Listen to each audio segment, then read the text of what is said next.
এইটা। এখন তো জুনিয়র। হ্যাঁ? এখন তো জুনিয়র, এখনো তো জুনিয়রই আছে। বুঝতে পারেননি? এটা কি? দাঁড়ি। দাড়ি। যেসব জুনিয়রের দাড়ি থাকতেন, আমি দাড়ি কামিয়ে মানে দাড়িটাকে বিসর্জন দিয়ে পয়সাও কামিয়েছি। এই কামানো ওই কামানো। এখন আমি দাড়ি কামাই না, আমি পয়সাও কামাই না। আচ্ছা, এখন দীর্ঘদিন কেন দেখা যাচ্ছে না আপনাকে স্টেজে পারফর্ম করতে? এইটা। এখনো তো জুনিয়র। হ্যাঁ? এখন তো জুনিয়র, এখনো তো জুনিয়রই আছে। বুঝতে পারেননি? এটা কি? দাড়ি। দাড়ি।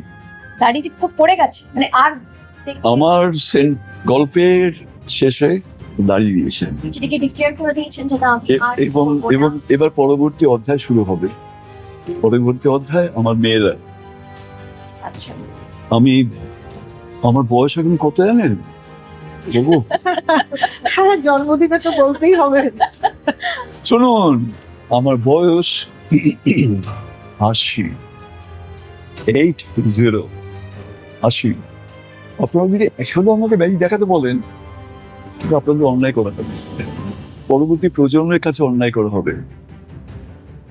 আমি পরবর্তী প্রজন্মকে এবার বললাম, স্টেজ ইজ ইয়োর্স। আমি দাড়ি, বিশেষ করে জুনিয়রের দাড়ি থাকতেন, আমি দাড়ি কামিয়ে মানে দাড়িটাকে বিসর্জন দিয়ে পয়সাও কামিয়েছি। এই কামানো ওই কামানো। এখন আমি দাড়ি কামাই না, আমি পয়সাও কামাই না।